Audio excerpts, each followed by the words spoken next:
Hello everyone, welcome back again to Fun Tax Tech, a solution to all your problems or regarding tax। तो आज का हमारा topic है income from house property, मकान संपत्ति से आय।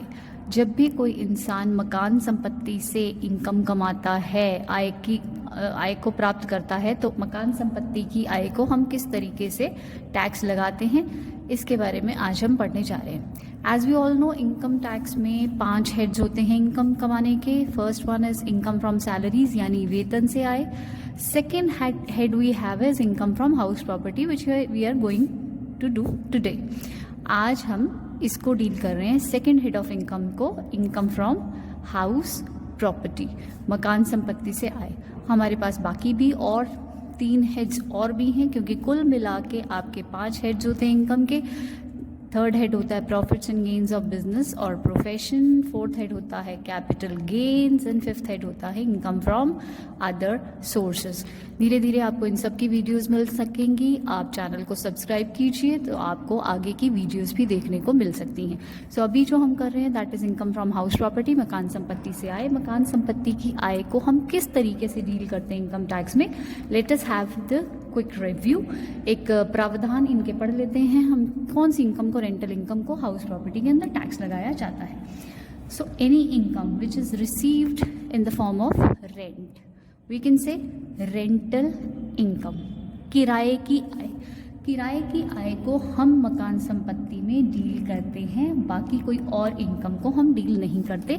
जस्ट लाइक हो सकता है हम कोई मकान संपत्ति को, कोई हाउस प्रॉपर्टी को अगर बेच देते हैं, तो बेचने पे जो इनकम होती है वो रेंटल इनकम नहीं होगी of course, and would not be taxable under house property. We are only talking about rental income. आप अगर मकान को किराए पर चढ़ाते हैं और किराए की इनकम आप आय प्राप्त करते हैं, तो उसको इनकम फ्रॉम हाउस प्रॉपर्टी में टैक्स लगाया जाएगा। रेंटल इनकम फ्रॉम बिल्डिंग, अब इसी को आगे बढ़ाते हैं। रेंटल इनकम आपकी जो होनी चाहिए वो बिल्डिंग से होनी चाहिए, यानी भवन से होनी चाहिए, मकान से होनी चाहिए। अगर आपका भवन नहीं है, लैंड है, सपोज इट्स लैंड, तो लैंड की इनकम को हम यहाँ पर हाउस प्रॉपर्टी के हेड में we are not going to deal it here, हम उसको डील नहीं करेंगे। हम अगर डील करेंगे उन बिल्डिंग्स को डील करेंगे जिन्हें किराए पर चढ़ाया गया। तो एक एक करके जैसे जैसे आगे बढ़ रहे हैं मैं उसकी एक्सप्लेनेशन आपको साथ साथ दे देती हूँ। फर्स्ट हमने किया रेंटल इनकम की बात कर रहे हैं, हम प्रॉपर्टी को सेल करके जो आपको पूंजी लाभ होता है, कैपिटल गेन है, उसकी बात नहीं कर रहे। हम सिर्फ मकान को किराए पर चढ़ाने से जो इनकम होती है उसकी बात कर रहे हैं। बिल्डिंग सिर्फ भवन को किराए पर, मकान को किराए पर आपने चढ़ाना है। अगर आपका लैंड या कोई और असेट है उसको अगर आप किराए पर चढ़ाएंगे तो वो इनकम आपकी हाउस प्रॉपर्टी की इनकम नहीं होती। साथ ही में यहाँ पे एक टर्म यूज होती है land appurtenant to building. Land appurtenant to building. अब ये लैंड अपॉर्टनेंट टू बिल्डिंग का मतलब क्या है? लैंड अपॉर्टनेंट टू बिल्डिंग का मतलब है भवन या मकान या उनके साथ लगी ज़मीन। साथ लगी ज़मीन मतलब वी कैन से अटैच्ड। ऐसे कुछ हाउस प्रॉपर्टीज़ होती हैं जिसके साथ कुछ लैंड कंबाइन होता है, just like we can say kitchen garden. कोई किचन गार्डन है आपका, आपने वहाँ पर सब्जियाँ उगाई हुई हैं, वो आपका किचन गार्डन है। आपका कंपाउंड है, राइट, या फिर आपके पास एक प्लेग्राउंड है बच्चों के खेलने के लिए, आपने कुछ स्पेस खाली छुड़वाई, या कुछ लोग अपने गार्डन की तरह से छोड़ देते हैं कुछ स्पेस। अगर वो आपके मकान से अटैच्ड पोर्शन है तो उसको अलग से लैंड में डील नहीं किया जाएगा। देखिए, हम कह रहे हैं कि बिल्डिंग की इनकम को हम हाउस प्रॉपर्टी में टैक्स लगाते हैं, लैंड की इनकम को हम हाउस प्रॉपर्टी में टैक्स नहीं लगाते, हम इसको इनकम फ्रॉम अदर सोर्सेज में टैक्स लगाते हैं। ये जो फिफ्थ हेड होता है उसमें टैक्स लगाते हैं, तो हाउस प्रॉपर्टी में नहीं आता। लेकिन अगर ऐसा लैंड हो जो बिल्डिंग के साथ अटैच्ड हो, लैंड अपॉर्टनेंट टू बिल्डिंग, तो उसको हाउस प्रॉपर्टी में ही टैक्स लगेगा। आप उसका टैक्स हाउस प्रॉपर्टी में लगा सकते हैं, right. So we were talking about rental income from building और land appurtenant to building, right. इसी लाइन को आगे करते हैं, तो कंटिन्यू करते हुए नीचे ले आती हूँ। अपॉर्टनेंट टू बिल्डिंग फॉर ऑनर, हमने यहाँ पर बात की मालिकाना हक की। अगर कोई प्रॉपर्टी का मालिक है उसी पर्सन को हाउस प्रॉपर्टी की इनकम को टैक्स लगता है। ऐसा पर्सन जो मकान का मालिक नहीं है उसकी इनकम को हम हाउस प्रॉपर्टी में टैक्स नहीं लगाते। जस्ट लाइक सपोज एक पर्सन है, वो पर्सन मकान को किराए पर लेता है और उसको फर्दर किराए पर चढ़ा देता है। चलिए हम इसको थोड़ा सा ऐसे करते हैं, एक ऑनर है, उसने अपनी प्रॉपर्टी को रेंट पर दिया टेनेंट को, किराएदार को। ये किराएदार इस ऑनर को देगा रेंट, इस रेंटल इनकम को हम हाउस प्रॉपर्टी में टैक्स लगाएंगे। लेकिन कुछ समय के बाद सपोज टेनेंट ने उस प्रॉपर्टी को फिर से सबलेट कर दिया, आगे किराए पर चढ़ा दिया, सब टेनेंट को दे दिया। सबलेट किया यानी सब टेनेंट को दे दिया, फर्दर किराएदार को दे दिया। अब ये जो किराएदार है वो टेनेंट का किराएदार है, ऑनर का नहीं। सो ये सब टेनेंट को जो किराया देगा, because tenant is not the owner of that house property, वो मालिक नहीं है, तो इस रेंट को हम हाउस प्रॉपर्टी नहीं कह सकते। ये जो सबलेट की इनकम है वो हाउस प्रॉपर्टी की इनकम नहीं है। हाउस प्रॉपर्टी की इनकम सिर्फ उस इंसान को लगती है जो मकान का मालिक होता है, ऑनर होना चाहिए। ये इनकम अगर आप सबलेट से लेते हैं तो फिर वो इनकम फ्रॉम अदर सोर्सेज में जाएगी, हाउस प्रॉपर्टी में उसको डील नहीं किया जाएगा। सो ऑनर होना चाहिए। अब ऑनर कौन होता है, चलिए इसकी भी एक्सप्लेनेशन कर लेते हैं। Owner should be an registered owner, जिसके नाम पर रजिस्ट्री, हम कहते हैं ना रजिस्ट्री होती है। सो रजिस्टर्ड ऑनर की बात हो रही है यहाँ पर, जिसके नाम पर प्रॉपर्टी रजिस्टर्ड है। कई बार ऐसा होता है कुछ स्पेशल केसेस में, कोई एक पर्सन अपनी असेट को अपने स्पाउस को ट्रांसफर कर देता है। स्पाउस मतलब लाइफ पार्टनर, हस्बैंड के लिए वाइफ, वाइफ के लिए हस्बैंड। अगर कोई पर्सन अपने स्पाउस को कोई प्रॉपर्टी, हाउस प्रॉपर्टी ट्रांसफर कर देता है, अब बात है मान लीजिए ए पर्सन है, वो पर्सन अपने स्पाउस को प्रॉपर्टी ट्रांसफ़र कर देता है एंड इवन अपनी अगर डॉटर को, डॉटर अनमैरिड डॉटर जो घर में ही रहती है, अनमैरिड डॉटर को प्रॉपर्टी ट्रांसफ़र कर देता है, तो क्या वो प्रॉपर्टी उस पर्सन की मानी जाएगी जिससे ट्रांसफ़र किया है, या जिस पर्सन ने ट्रांसफ़र किया है उसकी मानी जाएगी? ऑफ कोर्स ये जो प्रॉपर्टी है वो ए पर्सन की मानी जाएगी जिसने ट्रांसफ़र की है। इसके साथ हम एक और चीज़ करते हैं, without adequate consideration. Without adequate consideration का मतलब क्या है? आपने उसके बदले में कोई पैसा नहीं लिया, फिर क्या ट्रांसफ़र की, तो इनकम टैक्स इस ट्रांसफ़र को ट्रांसफ़र नहीं मानेगा। आपने प्रॉपर्टी को ट्रांसफ़र कर दिया, उसके बदले में आपने कुछ भी नहीं लिया, कोई पैसे की डील नहीं है। अब आप किसी को भी ट्रांसफ़र करते हो, अगर कोई प्रॉपर्टी देते हो तो वो प्रॉपर्टी जब ट्रांसफ़र करोगे तो पैसे तो मिलेंगे ना, आपको कोई कंसिडरेशन मिलेगा, कोई बेनिफिट मिलेगा। विदाउट एनी बेनिफिट आपने अगर प्रॉपर्टी को ट्रांसफ़र कर दिया है तो वो प्रॉपर्टी आप ही की मानी जाती है। तो हाउस प्रॉपर्टी का ऑनर कौन कहलाएगा इन दोनों में से? ए, ना कि बी। बट ऐसा भी सिचुएशन हो सकता है, एक पर्सन ने अपने स्पाउस को ट्रांसफ़र किया set, spouse we can say ex spouse, divorce हो जाता है। डिवोर्स के सेटलमेंट के चलते हुए कई बार ए पर्सन बी को कुछ डिवोर्स के टाइम पर कुछ प्रॉपर्टी ट्रांसफ़र करता है according to orders of court we can say. So वो जो प्रॉपर्टी ट्रांसफ़र की जाती है वो विदाउट एडिक्वेट कंसिडरेशन ही हालांकि की जाती है, स्टिल उस केस में बी उसका मालिक हो सकता है, right? So transfer to spouse और to unmarried daughter without adequate consideration अगर आप करते हैं तो प्रॉपर्टी के मालिक वही पर्सन माना जाता है जिसने ट्रांसफ़र किया है, तो ऑनर इसी को कहेंगे। लेकिन इसी में कहा विदाउट एडिक्वेट कंसिडरेशन और without an agreement to live apart. अगर आपका एग्रीमेंट भी नहीं है अलग रहने का तो आप ही मालिक हैं, लेकिन अगर आपका डिवोर्स हो चुका है, आप अलग अलग रह रहे हैं, तो ठीक है, दैट्स ओके। उस केस में इनकम टैक्स आपको दूसरे पर्सन को मालिक कहने के लिए राजी है।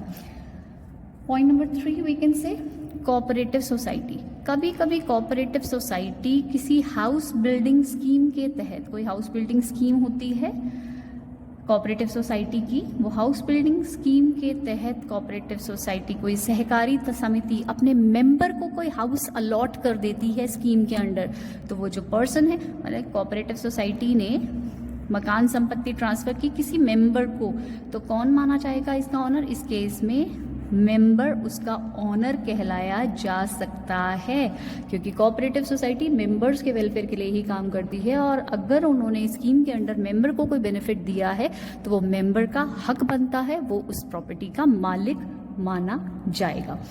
Next is lease, more than 12 years.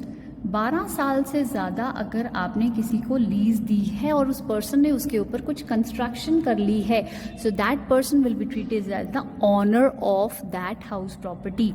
So 12 years से ज़्यादा की लीज आप जनरली लोग इसीलिए ज़्यादा समय तक, ज़्यादा लंबे समय तक किराए पर चीज़ों को नहीं देते, क्योंकि अगर आपने 12 ईयर्स से ज़्यादा किसी को रेंट पर कोई प्रॉपर्टी दी है और उसने उसके ऊपर कुछ कंस्ट्रक्शन किया है या वो उसका मालिक बन बैठेगा, 12 साल से ऊपर जैसी प्रॉपर्टी आप उसको ट्रांसफर करेंगे, सो वो उस प्रॉपर्टी का मालिक कंसीडर किया जा सकता है। दैट टेनेंट इटसेल्फ, वो जो किराएदार है वो उस प्रॉपर्टी का मालिक माना जाएगा, क्योंकि आपकी लीज 12 साल से ज़्यादा हो चुकी है। Next we can say is point number E, disputed ownership. चलिए डिस्प्यूटेड ऑनरशिप को अभी हम ऑनरशिप में चलिए कर लेते हैं। डिस्प्यूटेड ऑनरशिप, ऑनर की बात हो रही है, कौन है प्रॉपर्टी का मालिक। अब डिस्प्यूट चल रही है, मान लीजिए ए और बी में डिस्प्यूट चल रहा है, who is the owner of that house property. तो ऑनरशिप जब तक डिस्क्लोज नहीं हो रही है, तो ऑनरशिप जब नहीं पता चलेगी तो टैक्स किस पे लगेगा, ए या बी, टैक्स कौन पे करेगा। जब हमें यही नहीं पता चल रहा कि ए ले रहा, हाउस प्रॉपर्टी है सपोज, हाउस प्रॉपर्टी पे ए भी अपना हक जता रहा है, बी भी अपना हक जता रहा है, लेकिन टैक्स किस पर लगे, तो whosoever is receiving that income, who is receiving income, जो भी हाउस प्रॉपर्टी की इनकम यानी रेंट कलेक्ट कर रहा है, सपोज बी उसका रेंट कलेक्ट कर रहा है, so house property by the timing जब तक सेटलमेंट नहीं होता ऑनर बी को माना जाएगा और बी ही उसके ऊपर टैक्स पे करेगा, राइट। नेक्स्ट है transfer of property act. Transfer of property act से कभी कभी पार्ट परफॉर्मेंस ऑफ कंट्रैक्ट में कुछ एग्रीमेंट ऐसा होता है कि आप दूसरे का काम कीजिए और काम करने के बदले में आपको प्रॉपर्टी ट्रांसफर कर दी जाएगी। In part performance of a contract, आप कंट्रैक्ट कंप्लीट करते हैं या कुछ हिस्सा उसका कंप्लीट करते हैं, वो कंट्रैक्ट के कंप्लीशन की कंडीशन ये थी कि आपको वो असेट ट्रांसफर कर दी जाएगी आपका काम होते ही। तो वो असेट अगर ए ने बी को ट्रांसफर की है, बिकॉज बी ने उसका काम या कंट्रैक्ट फुलफिल किया है, परफॉर्म किया है, बी ने काम किया है, ए उसको अपनी प्रॉपर्टी ट्रांसफर करता है। सो ठीक है ना, बी ने काम किया, अगेन वही बात आ गई ना, विद एडिक्वेट कंसिडरेशन। तो बी ने उसके बदले में पैसा चाहे नहीं दिया है, लेकिन बी ने उसके बदले में काम किया है, तो काम बी ने दिया, ए ने अपनी प्रॉपर्टी दी, तो ठीक है, बी उसका ऑनर माना जा सकता है, right. So this was about ownership, ठीक है। सो अभी हम क्या कर रहे थे, पहले हमने किया रेंटल इनकम फ्रॉम बिल्डिंग और land apartment to building for owner, rental income from building for owner. आगे कर रहे हैं, let me write it here, not used for business और प्रोफेशन ऑफ एसएससी।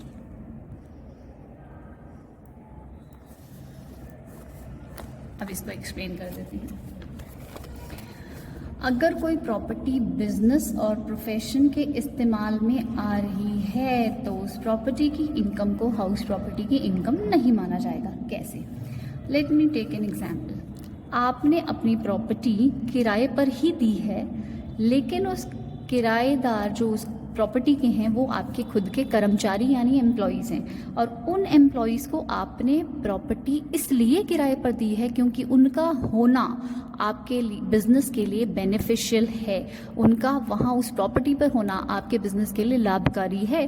तो आपने इस पर्पस को ध्यान में रखते हुए, पर्पस आपका रेंट कमाना नहीं था, आपका पर्पस बिजनेस की वेलफेयर था, तो अगर आपका पर्पस वही था, बिजनेस के वेलफेयर के लिए आप सोच रहे थे, तो आपकी इनकम को हाउस प्रॉपर्टी की इनकम नहीं माना जाएगा, क्योंकि आपका मेन कंसर्न था बिजनेस, तो बिजनेस में ही इसे डील किया जाएगा। Business and profession we have ना थर्ड हेड ऑफ इनकम, वहाँ पर इसे डील किया जाएगा, हाउस प्रॉपर्टी में इसे डील नहीं किया जाएगा।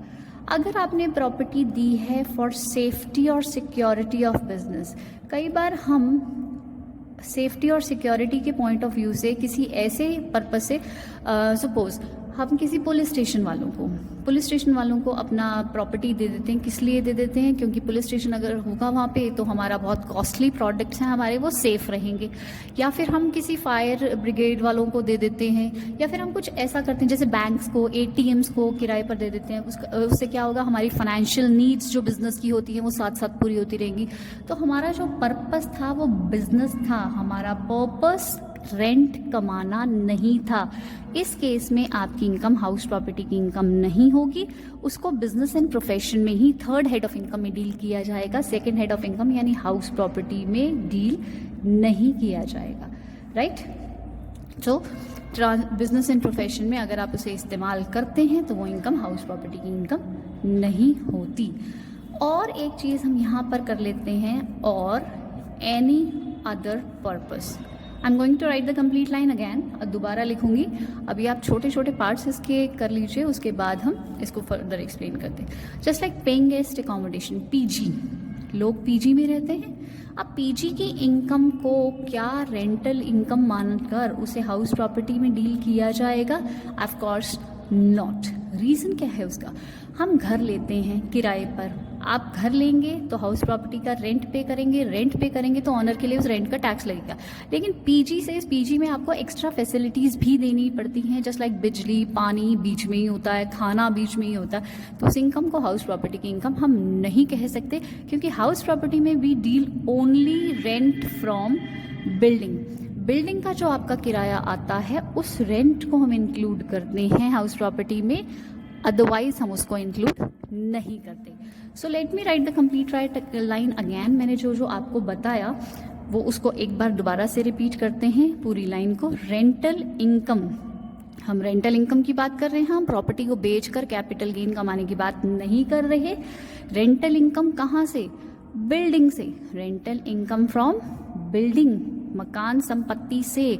मकान होना चाहिए यानी आपके पास कोई भवन होना चाहिए, उस भवन के किराए की बात कर रहे हैं। और बिल्डिंग के साथ साथ अगर ऐसा लैंड है which is appurtenant to building, वो भी इसमें कंसीडर कर लिया जाता है, appurtenant to building. Rental income from building और land appurtenant to building for rental income for owner not used for business or profession, business or profession of SSE। SSE मतलब करदाता। करदाता उसे अपने बिजनेस में भी इस्तेमाल करेगा तो उस इनकम को, हाउस प्रॉपर्टी की इनकम को टैक्स नहीं लगाया जाएगा। अच्छा, यहाँ पे ना फर्दर एक चीज़ करते हैं। अगर मान लीजिए मैं किसी एक ऐसे पर्सन को किराए पर चढ़ाती हूँ प्रॉपर्टी, टेनेंट को किराए पर चढ़ाती हूँ, और टेनेंट क्या कर रहा है, उस प्रॉपर्टी में अपना बिजनेस कैरी कर रहा है, वो कैरी कर रहा है, मैं नहीं। टेनेंट अपना बिजनेस कर रहा है, still the rent that is received from tenant is house property. ये हाउस प्रॉपर्टी है, ये हाउस प्रॉपर्टी की इनकम है। टेनेंट ने उसका इस्तेमाल कैसे मर्जी किया हो, चाहे रहने के लिए इस्तेमाल किया हो या बिजनेस के लिए इस्तेमाल किया हो, वो रेंट मेरे लिए हाउस प्रॉपर्टी की इनकम है। लेकिन अगर मैं उस प्रॉपर्टी को ओन बिजनेस में इस्तेमाल करती हूँ, अगर कोई मकान है, मैं खुद का बिजनेस उसमें चलाती हूँ, कोई मेरी अपनी खुद की दुकान है। अच्छा, एक और चीज़ यहाँ पे, हाउस प्रॉपर्टी कुछ लोग समझते हैं सिर्फ रहने के लिए इस्तेमाल करने वाली प्रॉपर्टी को होता है। नहीं बेटा, any building which is rented, कोई भी ऐसी बिल्डिंग जिसको किराए पर चढ़ाया गया है किसी भी पर्पज़ के लिए, वो दुकान भी हो सकती है। सो अगर वो दुकान आपकी खुद की है और अपना खुद का बिजनेस वहाँ पे कर रहे हैं तो उसको यहाँ पर हाउस प्रॉपर्टी में डील नहीं किया जाएगा। Reason being you are not receiving any rent on that. आप कोई किराया नहीं वसूल कर रहे, तो किराया नहीं है तो हाउस प्रॉपर्टी की इनकम भी नहीं है। So rental income from building और land appurtenant to building for owner not used for business और प्रोफेशन ऑफ SSE और एनी अदर पर्पस, यानी अदर पर्पस यानी paying guest accommodation type. PG की इनकम को भी हाउस प्रॉपर्टी की income नहीं कहा जाएगा, तो नॉट यूज़ किया ना। तो रेंटल इनकम को हम हाउस प्रॉपर्टी की इनकम कहते हैं। ऐसी रेंटल इनकम जो बिल्डिंग से आती है या लैंड अपॉर्चुनेंट टू बिल्डिंग से आती है, मालिक को आती है। ये ऑनर मैंने एक्सप्लेन कर लिया, ऑनर कौन होता है, रजिस्टर्ड ऑनर होता है, 12 ईयर्स की लीज से ज़्यादा हो तो वो ऑनर होता है, कोऑपरेटिव सोसाइटी अगर दे तो वो ऑनर होता है। सो ये जो कुछ फ्यू वर्ड्स, इनको थोड़ा सा आपको हाईलाइट करना पड़ेगा।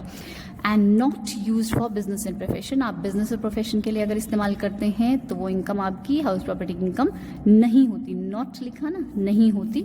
और एनी अदर पर्पस यानी पेइंग गेस्ट अकोमोडेशन की इनकम भी आपकी हाउस प्रॉपर्टी की इनकम नहीं होती, राइट। अब फर्दर थियरी हम अगर आगे करें, थोड़ी सी एग्जेम्पशंस कर लेते हैं।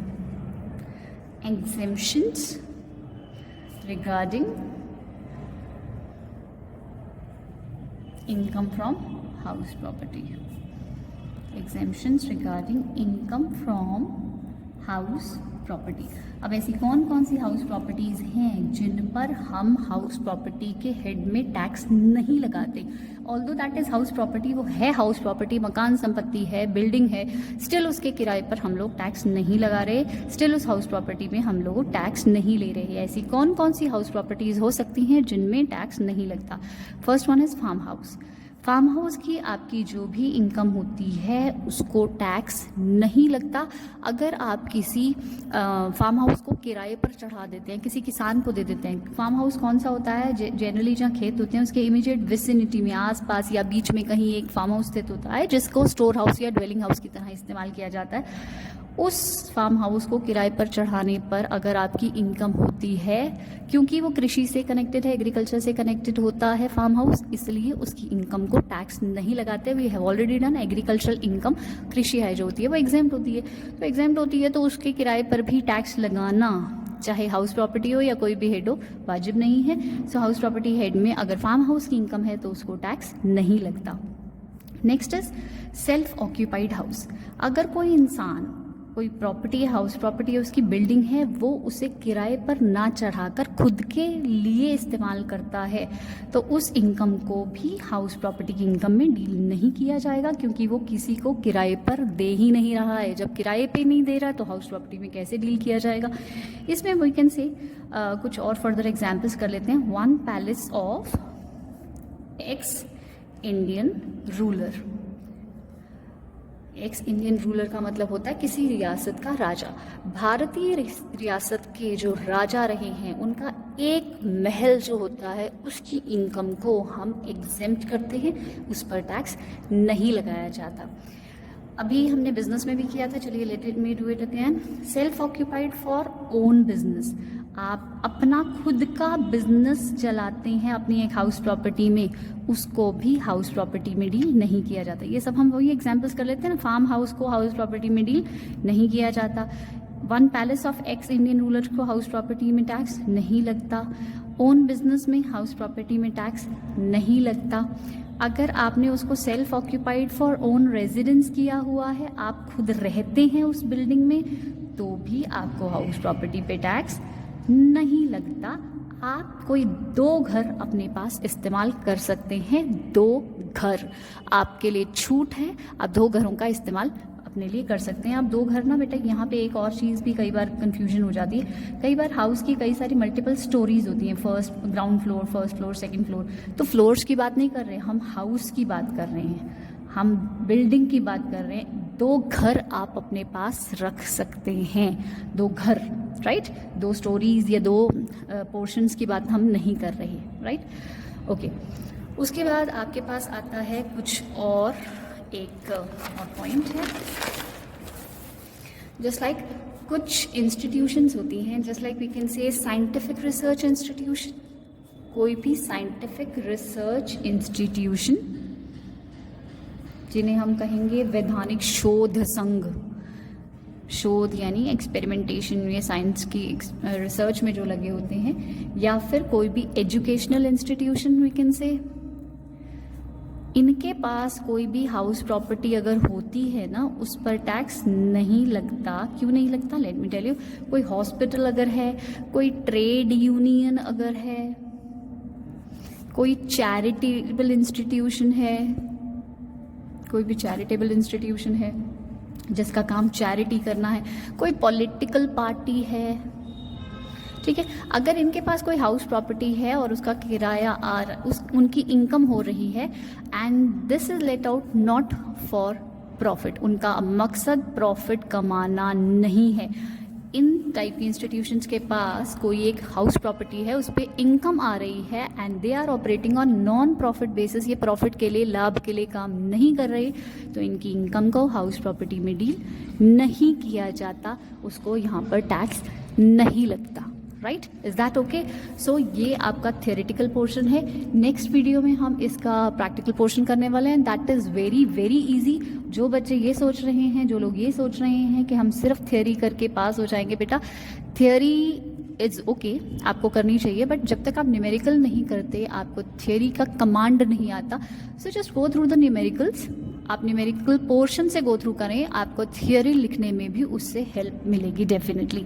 So just go through the video. Next video जो आपकी आएगी वो उसी पर बेस्ड होगी, आप ज़रूर देखिए उसे और definitely you will understand that. नहीं अंडरस्टैंड करेंगे तो हम है ना, so I will try to make it clear by any bounds. So ठीक है, आप उसको ज़रूर पढ़िए, ज़रूर देखिए और समझ आता है तो अटेम्प्ट भी ज़रूर करें एग्ज़ाम में। Okay, thank you so much and all the best. Thank you. See you in next video. Till the time you can subscribe to the channel ताकि आपको आगे आने वाली वीडियोस का नोटिफिकेशन सबसे पहले मिले. Thank you and don't forget to like. Thanks.